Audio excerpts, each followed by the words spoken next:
Welcome to the third video of 3.1, probably one of the harder situations you have. Unfortunately, one of the more applicable in real life. So, literal equations are AKA, also known as formulas. And they are tricky because it really does come down to not can you solve an equation, but how much do you know about solving equations? This is where knowing the properties really comes in handy. You have to know the rules, not just be able to see something like this. Oh, pardon me. Something like this and saying, "Oh, I know what to do. I remember what that looks like." Like that's not the goal here. You need to know why the rules work, because then when you get here, you may not see exactly that same situation and you may not know what to do. All right? So, let's take a look at these formulas. Um, when solving, luckily the rules are the same, so we don't actually need to know what the formulas are, but we do have four actual formulas here. If you do know, this first one is distance equals rate times time, but I don't need to know that to be able to solve it for the indicated variable.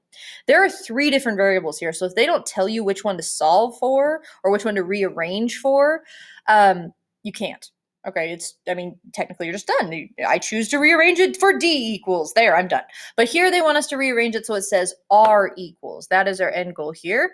And so I'm going to treat D and T as if they were more numbers. They were more constants. They were just not things I wanted isolated. Okay, I want to isolate the R variable. I'm not going to get R equals 5. I'm not going to get R equals 1/2. I'm not going to get R equals any number because there are no numbers here yet. All I'm going to do is apply the properties of equality. D is equal to R times T. If that is the case, how do I undo the T? What inverse do I use for the T to be moved to the other side? Well, if it's a multiplication on this side, I need to invert it with division. I can divide by T. And just because I don't know what number T is, doesn't mean the rules have changed. As soon as I do know what T is, I can divide that number. And so I can do that before I actually know.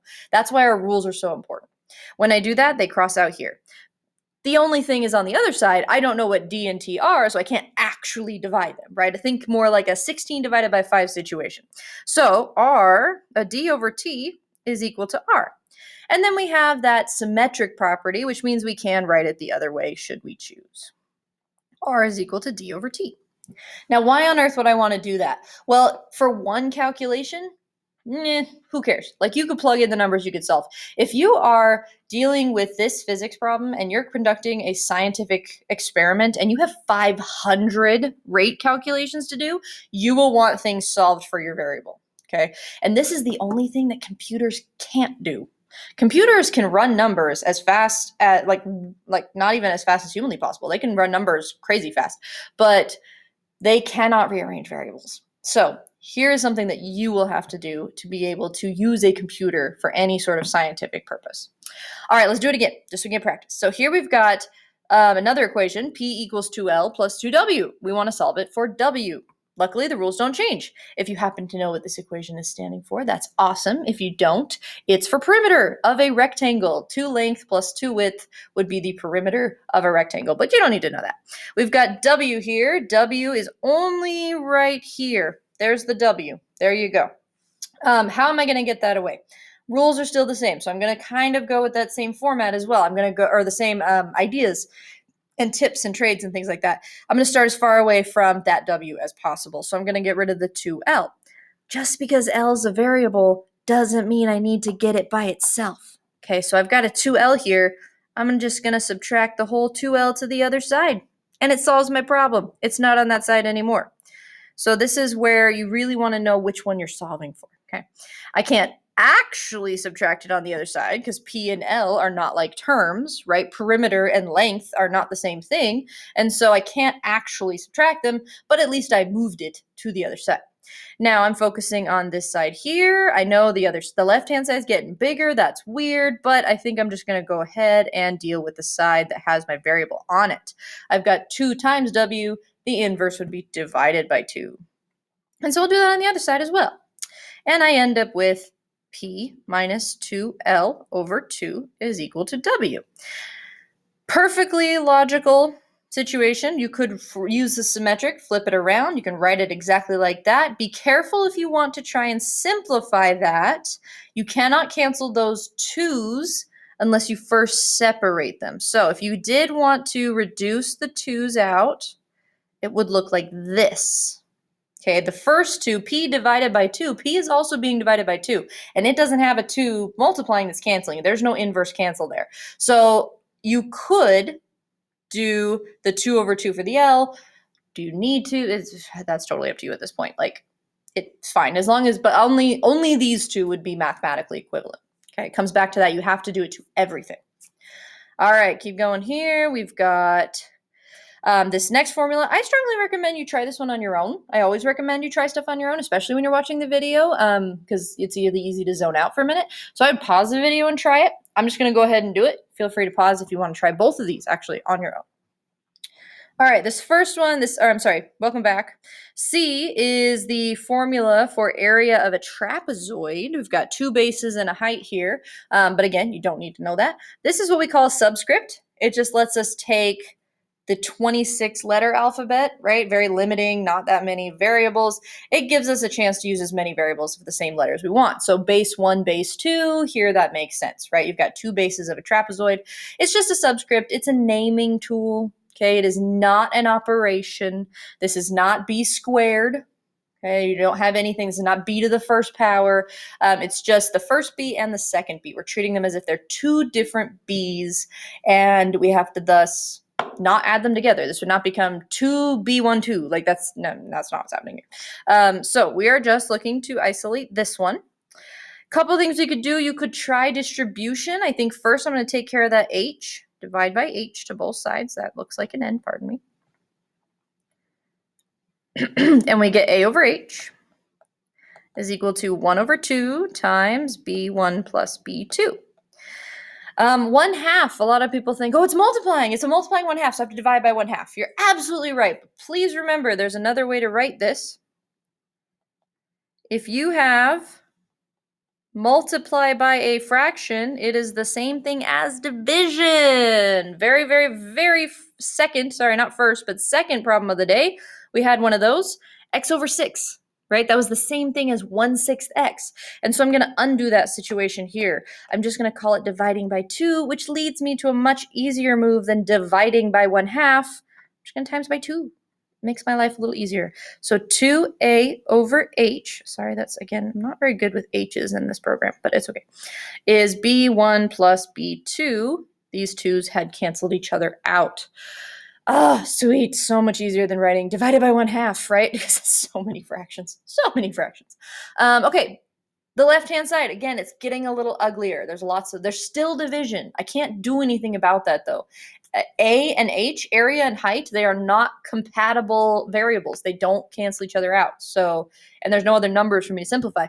So I'm not going to worry about the left-hand side, just the right-hand side. I've got 2 B's now. Which one did I need again? Oh yeah, B1. I wanted B1 by itself, so I'm going to subtract B2. Now, how do I do that on the other side? I can't. So I'm just going to leave this thing minus b2 is equal to b1. And I could use that symmetric property, write it backwards. For timing's sake on the video, I won't. But there we go. We've solved this one for b1. Alrighty. Yes, it does matter whether you put b2 by itself or over h. Okay, you divided h first. b2 was inside those parentheses, and so it does not, excuse me, divide the h on the other side. It does matter. All right, last but not least, hopefully by now it's a little more fluid. Hopefully by now you can see what you need to do here. You've got the formula for volume of a cone. Okay, you've got your base, your height, and oh, nope, I apologize. It's not a cone. This is a pyramid. Sorry. But again, I didn't really need to know that. I just know I need to solve for the base. So base times height times 1/3. We've got B right here. Everything else moves to the other side. Another way to write this is BH over 3. So I could do this in 2 steps. I could multiply by 3. Got 3V equals BH. And then divide by H. And we get 3V over H is equal to B. And again, I could turn it around using symmetric property. B is equal to 3V over H. They would be the same thing. All right. Best thing to do if you're still confused on formulas is to go seek out your teacher. This is never a good idea to just rewatch a video over and over and over again. Go seek out your real live teacher help. It's probably something small. Last thing we're going to do on this video is just a little bit of translation to make sure that we can write something from English into mathematics. Mathematics is a new language that is not negotiable. Mathematics is a different language, and so we need to be able to translate it, especially as we get into more of those word problems. Example number 6. 2 less than 1/3 of a number equals 3 more than 1/4 of a number. That already sounds like a different language. What is the number? Well, great. Oh, yeah, totally. That's super easy to do. No, let's translate that into math terms, okay? So 2 less than, we're going to come back to in a second, 1/3 of a number. As soon as you see of a number, I recommend you just kind of underline that bad boy. Equals has a symbol. 3 is a number. Again, we're going to come back to more than in a second. 1/4 is a number. And again, we see of the number. Ooh, okay. Got to watch out. Is that the same indication? We're going to look at that. All right. So far we have 3 something. Oh, I'm sorry. I can read. 2 something. 1/3 equals 3 something, 1/4 something. Okay. Now, the reason I came back to less than and more than, unfortunately, we use the same set of English for 2 different things in math. In this case, 2 less than 1/3 of a number. In this case, it's not 2 is less than, right? It's not 2 equals less than. It is 2 less than. So if we actually knew the number, what is 2 less than 5? That's 5 minus 2, right? So this would be a minus. Actually, you know what? I don't want to write these down yet. Sorry about that. This is minus. Not to be confused with the symbol less than. Okay, there is a less than. We're going to talk about that one right in the next video. So just watch out for that. Kind of the same situation over here. It's not 3 is more than. It's 3 more than. What's 3 more than 5? 3 more than 5 is 3 plus 5, which is 8. And so more than here means addition. Okay, so that's the first thing you kind of want to watch out for. Just put little asterisks by that if you want. A number, the number, that's where our variable comes in. Anything that's ever unknown, that's your variable. But more importantly, that's the question. Whatever the question is, you want your variable to be that, because then you solve for your variable and you solve the question. Okay, so we want to make math work for us. We want to make math work for us. So what is the number? I'm going to call the number X. You know what? I'm bored with X. I use X all the time. We're going to call it P. Why not? Let's call it P, because you don't have to choose X, but if you want to, go for it.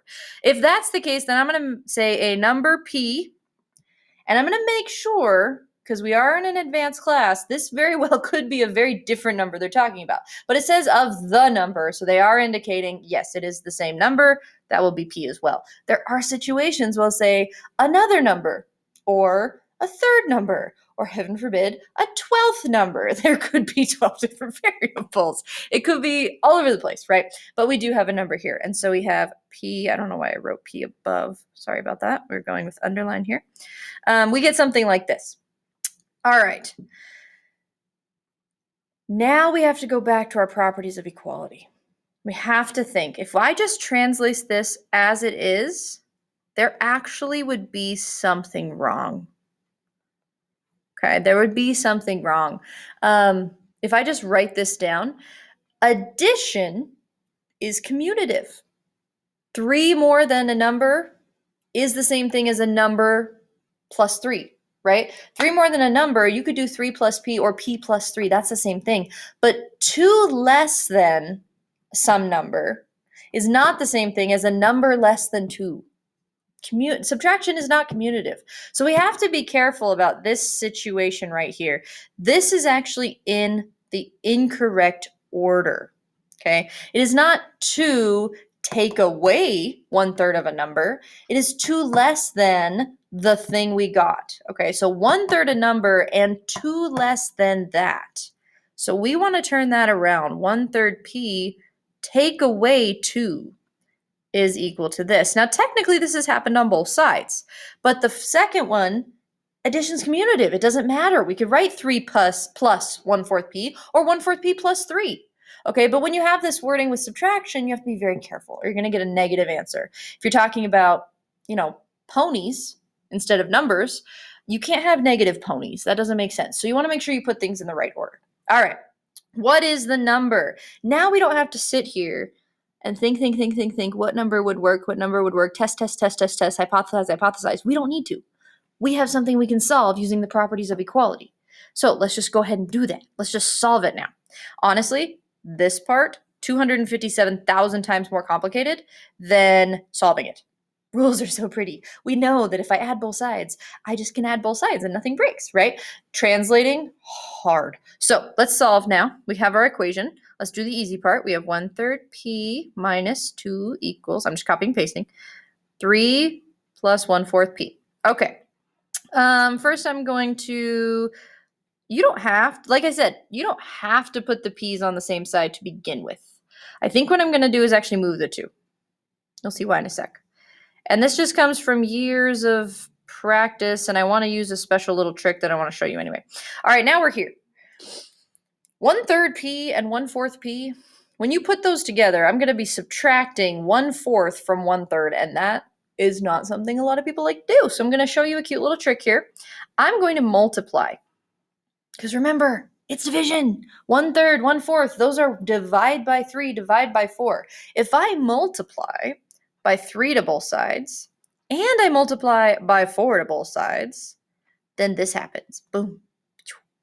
And that. And look, no more fractions. Yay. And so what I end up with is 4p, but remember, distributive property is what's 5 times 3 is 15 times 4 is 60. Okay, remember that commutative associative property. 60 plus 3p. Okay. All right. One more time on that. So I had 1/3 and 1/4. Ugly. I didn't like them. I want to get rid of them. So I times by their inverses, 3 and 4. Yes, you're more than welcome to just times by 12. I'm just trying to show you what I did. So times by 3, you no longer have a third here. Okay, you don't have a third there. But I do have a 4, because what I do to one side, I have to the other. So now instead of 1/3 p, I have 4p. Same thing over here. I have times by 4 or divide by 4. Those are canceling, so I'm left with just the 3. But I don't have any divides here, and so I times by 3 and 4, and I get 60. And now it's all whole numbers, which is super fun. Subtract 3p to the other side, we actually see that we get 1p is equal to 60, and so p is equal to 60. Yes, this is exactly the same answer you get had you actually subtracted 1/3 and 1/4. You would have gotten 1/12, in which case you would have, 7/12, which case you would have multiplied to the other side, you would have gotten 60 anyway. So there you go. I'm sorry, no, it is 1/12, because they're subtracting. 1/12. Yeah, if you want more on this trick, I'd be happy to show you as many. Again, I would be happy to show you it again in the video, but that'd make the video really long. So just go seek out your teacher. If that happens to be me, that would be great. Come have them show you that trick again. All right, that's it for this video. The last part of this section is inequalities, which is a little bit more complicated. We'll see you there.